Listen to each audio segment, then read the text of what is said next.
Assalamualaikum warahmatullahi wabarakatuh. Alhamdulillahi rabbil alamin. Asyhadu an la ilaha illallah wahdahu la syarikalah. Wa asyhadu anna Muhammadan abduhu wa rasuluhu la nabiyya ba'dah. Allahumma salli ala Muhammad wa ala alihi wa ashabihi ajmain. La hawla wa la quwwata illa billahil aliyyil azim. Hasbiyallah wa ni'mal wakil, ni'mal maula wa ni'man nasir, amma ba'd. Bapak-bapak, ibu-ibu, saudaraku seiman rahimakumullah, alhamdulillah siang ini kembali kita hadir di rumah kekasih orang mukmin atau di rumah kekasih kita. Wallazina amanu asyaddu hubban lillah, orang yang beriman amat sangat cintanya kepada Allah. Surat Al-Baqarah ayat 165. Mudah-mudahan kita semua semakin hari semakin mantap cinta kita kepada Allah. Yang cinta itu kita buktikan dalam perkataan dan perbuatan kita sehari-hari. Bapak-bapak, ibu-ibu yang saya hormati, kita diperintahkan oleh Allah, di mana Allah di antara namanya Al-Mu'min, supaya beriman. Kenapa? Karena dengan imanlah kita bisa aman. Surat Al-An'am ayat 82 Allah menjelaskan allazina amanu wa lam yalbisu imanahum bizulmin ulaika lahumul amnu wa hum muhtadun. Orang yang beriman ketika imannya tidak dicampur dengan kesyirikan, mereka lah yang akan merasa aman. Jadi sebenarnya Allah menyuruh kita beriman agar kita mendapatkan apa yang kita butuhkan, yaitu rasa aman. Semua manusia menginginkan rasa aman, dan Allah mengatakan lewat imanlah kalian akan merasakan aman. Siang ini yang akan kita muzakarakan adalah apakah yang membuat manusia tidak aman. Di antaranya adalah dijelaskan Allah ketika dia tidak beriman dengan firman Allah, ketika tidak beriman dengan Allah, ketika tidak beriman dengan Rasul, ya, ketika tidak beriman dengan malaikat, dengan hari akhir, takdir baik dan buruk. Maka di dalam Al-Quran, kitabullah, satu di antara yang wajib kita imani menjelaskan, a'udzubillahi minasyaitonirrajim, duribat alaihimuz zillah ainama thuqifu illa bihablim minallah wa hablim minan nas. Kata Allah, mereka akan ditimpa oleh kehinaan di mana saja berada, kecuali orang yang hubungannya dengan Allah baik dan hubungannya dengan manusia baik. Kebaikan baiknya hubungan dengan manusia, insya Allah akan membuat baiknya hubungan kita dengan Allah. Baiknya hubungan dengan Allah akan membuat kita baik hubungan dengan manusia. Jadi sebaik apapun hubungan dengan Allah tapi tidak tercermin hubungan dengan manusia, itu berarti belum memenuhi persyaratan. Begitu juga sebaliknya. Jadi kedua-duanya penting, hablum minallah wa hablum minan nas. Jadi kata Allah, manusia akan hina kalau hubungannya dengan Allah tidak baik, hubungan dengan manusia tidak baik. Jadi ada istilah sekarang di kalangan anak muda tapi juga orang tua, untuk apa saya sholat? Saya kan sudah berbuat baik. Dan itu dibuatnya alasan orang-orang barat, mana itu baik-baik, ya, memuliakan tamu, bersih, macam-macam lah, tidak mengambil hak orang. Tapi dia tidak beragama. Jangankan sholat, agama enggak.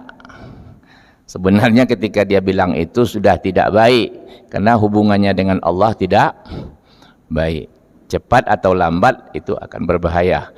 Dan memang di dunia ini coba tengok, mereka tidak mau mengambil hak orang. Jadi jatuh barang, dia tidak ambil di kotanya, di negerinya, tapi negeri orang dirampoknya. Nah, itu hebatnya, ya kan? Inggris umpamanya, negeri orang nanti dirampoknya. Cerita orang di sana itu kalau jatuh barang kita takkan hilang, nanti diantar polisi ke rumah. Tapi negara orang hasil apa? Hasil negara orang dirampoknya. Ya, orang diadu domba ya. Ya, jadi tidak bisa itu, rumus itu tak berjalan. Jadi ketika orang mengatakan hubungan dengan manusia kan udah baik, untuk apa kita sholat lagi? Kenapa? Untuk apa kita beragama lagi? Itu sesuatu yang konyol. Baik bapak-bapak, ibu-ibu yang saya hormati, Maka banyak sekali ajaran dalam agama kita memperbaiki dua hubungan ini, dan itu saling. Contoh, hablum minallah, kita disuruh sholat. Ya. Coba sholat. Adakah hubungan dengan Allah ini untuk memperbaiki hubungan dengan manusia? Ya. Pertama, kita disuruh dalam sholat itu bersih. Ya. Nah ini sebenarnya supaya ada hubungan kita dengan manusia ini baik, supaya kita dalam kehidupan ini bersih gitu ya, bersih gitu. Kemudian dalam sholat kita ada takbiratul ihram, Allahu Akbar. Allahu Akbar itu diantara hikmahnya adalah menghilangkan sombong dari diri kita. La yadkhulul jannata man kana fi qalbihi mithqala dzarratin min kibrin atau min kibarin. Tidak akan pernah masuk surga orang yang ada di dalam kalbunya sombong walaupun sebesar zarah. Ya. Nah, jadi Allahu Akbar itu seharusnya sudah memupus sifat sombong di diri kita. Di dalam kalbu kita tidak ada sombong. Apa itu sombong? Apakah orang yang suka dengan pakaian baru, necis, itu sombong? Tidak. Seorang sahabat datang kepada Nabi, ya Rasulullah, saya kalau pakaian saya tidak necis, tidak bersih, rapi, saya tidak senang. Ya, terompah saya kalau tidak bengkilat, bersih, saya tidak senang. Apa saya sombong? Oh tidak, innallaha jamil yuhibbul jamal, kata Nabi. Itu asbabul wurud hadisnya. Sesungguhnya Allah itu indah, dia suka keindahan. Ya. Jadi yang sombong itu apa? Sombong itu adalah menolak kebenaran dan meremehkan. Nah itu yang sombong, seperti iblis sujud kata Allah, enggak, langsung diremehkannya Adam. Ana khairum minhu khalaqtani min narin wa khalaqtahu min tin. Saya akan lebih hebat, lebih bagus, lebih baik dari Adam itu. Saya kan dari api, dia dari tanah. Nah, jadi untuk memperbaiki hubungan dengan manusia itu nanti ditentukan oleh hubungan dengan Allah. Contoh sholat, nah, kita Allahu Akbar, nah, seharusnya sifat sombong tidak ada lagi. Artinya apa? Siapapun menyampaikan kebenaran kita terima. Ya, siapapun. Oh, kita orang kaya yang nyampaikan orang miskin kalau benar. Pak Haji lah 3 kali nanya haji, kau umroh lah beberapa kali, tapi sholat kau alung ke jamaah, alung ke musajik leh, aja nang ngatur lah leh. Ah itu sombong namanya itu. Itu sombong namanya itu. Kalaupun belum ya diusaplah kepala, terima kasih ya nasihatnya, saya masih belum bisa melaksanakan umpamah. Tapi kadang-kadang dicaci maki. Ya, mentang-mentang kaya atau kita berkedudukan tinggi diingkatkan oleh orang, nah, kita banggakan kedudukan kita, ya itu namanya sombong. Nah, nanti dilecehkan lagi, urus aja lah urusan ang makan aja payah mah, ada lo ngatur-atur. Urus urusan waang makan aja payah, karena yang menasihati tadi orang miskin. Nah, ndak usah dan lo ngatur leh. Itu namanya sombong. Berarti sholatnya belum berbekas di kalbunya, sehingga rusak hubungannya sesama manusia. Ya. Kita dalam sholat juga terakhir, kita ambil aja terakhir, salam ke kiri dan ke kanan.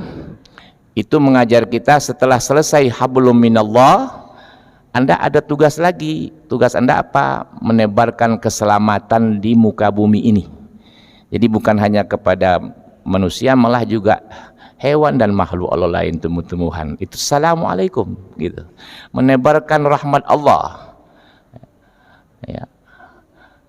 Kemudian sudah ditebarkan rahmat Allah itu, bagaimana supaya rahmat itu selalu diiringi oleh berkahnya.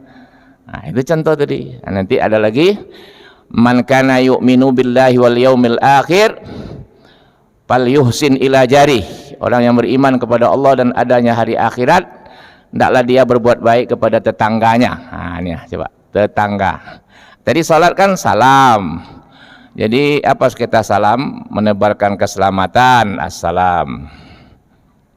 Sudah itu apa lagi? Rahmat. Rahmat itu supaya berkah, ya. Berkah, berkah ya.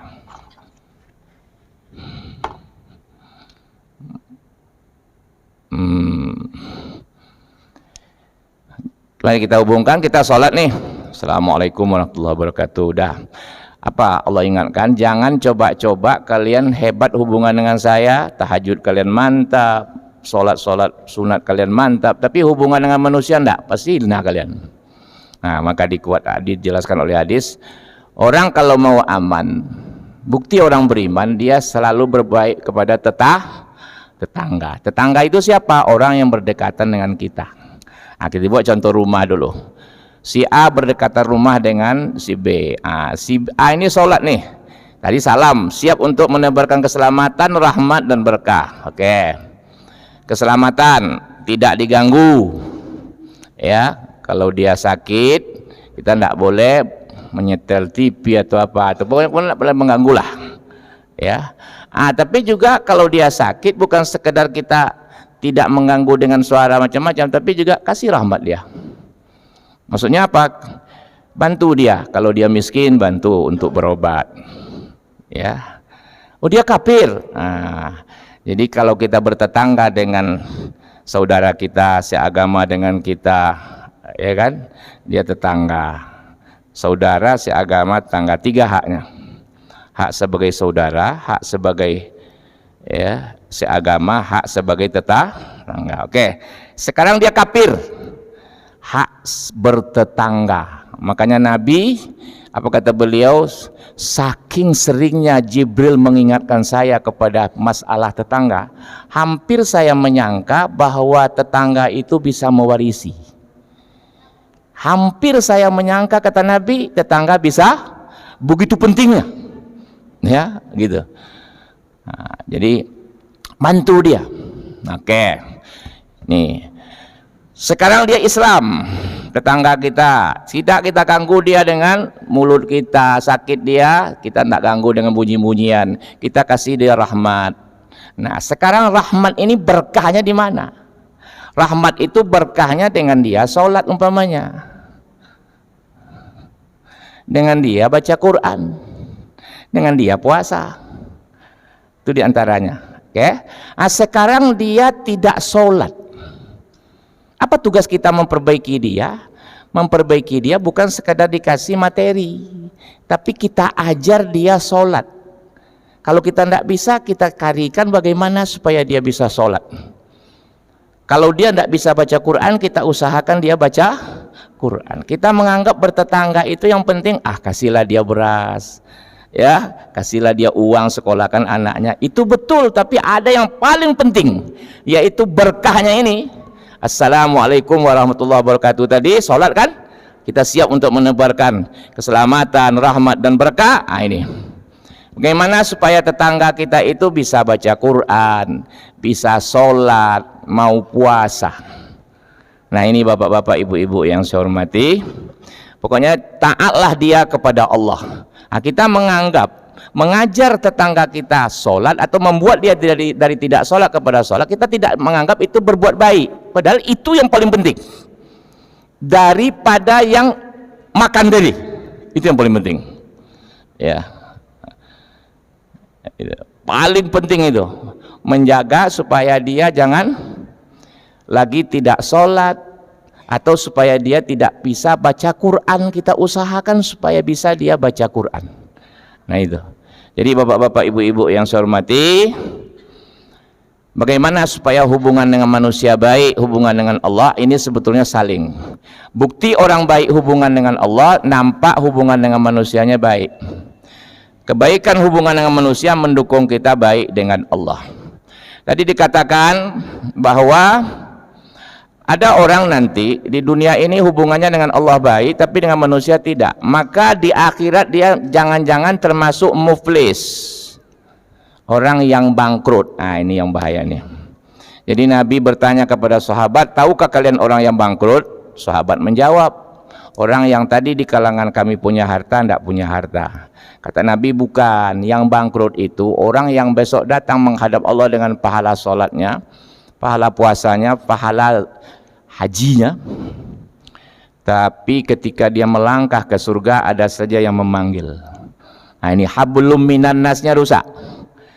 Ada yang minta masalah fitnah, dulu di dunia saya kamu fitnah, dulu di dunia saya kamu riba, dulu di dunia hak saya kamu ambil, kita dulu berbatasan kebun, karena kamu keluarga orang yang pejabat, orang kaya, kami tidak bisa ngapa-ngapa. Akhirnya tanah kami kamu rampok, sekarang selesaikan. Ya, oh banyak lagi masalah pertumpahan darah dan lain sebagainya. Maka di hadis itu dikatakan Nabi, akhirnya dia dicampakkan ke neraka. Itu yang disebut dengan muflis. Jadi kenapa orang itu dicampakkan besok ke neraka? Di antaranya karena hubungan dengan manusianya tidak baik, hubungan dengan Allah baik. Nah, itu banyak sekali kisah seorang perempuan yang mengikat kucing sampai mati. Nah, itu juga dilaporkan kepada Nabi, kata Nabi, neraka buat dia. Padahal dia sholat, puasa. Ya, ada lagi dilaporkan kepada Nabi, dia sholat, dia puasa, tapi tetangganya disakitinya. Ya, jadi hablum minan nas ini banyak sekali. Ya, ada lagi hadis, tidak sempurna iman seseorang kalau dia kekenyangan, tetangganya kelaparan. Nah, ya, nah karena itu mari kita semua betul-betul menjaga hubungan dengan Allah, hubungan dengan manusia, ya. Karena itu mari jangan kita lalai menuntut ilmu supaya kita tahu bagaimana memperbaiki hubungan dengan Allah, bagaimana memperbaiki hubungan dengan manusia. Barangkali itu saja muhasabah kita zuhur ini, tapi intinya adalah kita semua ingin supaya aman. Kata Allah, tidak ada jalan kecuali kalian beriman, karena dengan berimanlah kalian aman. Nah, maka beriman kepada kitab Allah ini, kata Allah, duribat alaihimuz zillah ainama sukifu illa bihablim minallah wa hablim minan nas. Surat Ali Imran ayat 112. Ya, mereka akan ditimpa kehinaan di mana saja berada, kecuali hubungannya dengan manusia baik, hubungannya dengan Allah baik. Nah, sekali lagi saya mengajak kita semua, kalau mau aman hidup di dunia, aman di barzah, aman di akhirat, mari perbaiki hubungan dengan Allah, perbaiki hubungan dengan manusia. Dan batallah sudah ucapan anak muda-muda sekarang dan juga orang tua ada juga, untuk apa saya sholat lagi? Ya, kan yang penting saya akan baik, berbuat baik. Itu batal dengan ayat ini, batal. Ya, malah yang lebih dasar lagi, untuk apa beragama? Itu orang ada benda beragama di barat rumah, tapi hubungan pergaulannya bagus katanya. Itu sudah batal, itu batal. Di negara dia baik, tapi di negara orang dia tidak baik. Ya, berapa banyaknya ya kesengsaraan diderita oleh manusia di dunia ini sekarang gara-gara orang yang di negaranya disiplin, tapi negara orang dirampoknya, diadu dombanya dan lain sebagainya. Kenapa? Ini hablum minallahnya rusak. Ya, sehingga amalnya itu tidak continue, tapi hanya semu. Itu barangkali bapak-bapak, ibu-ibu yang saya hormati. Mudah-mudahan nanti kita bertemu dengan Allah dalam keadaan mesra. Salamun qaulam mir rabbir rahim. Salamun qaulam mir rabbir rahim. Dan mudah-mudahan kita termasuk yang dibanggakan Rasulullah karena meniru beliau. Beliau bertetangga dengan Yahudi, selalu dia wanti-wanti kepada istrinya, kalau kamu masak makanan kasih tetangga.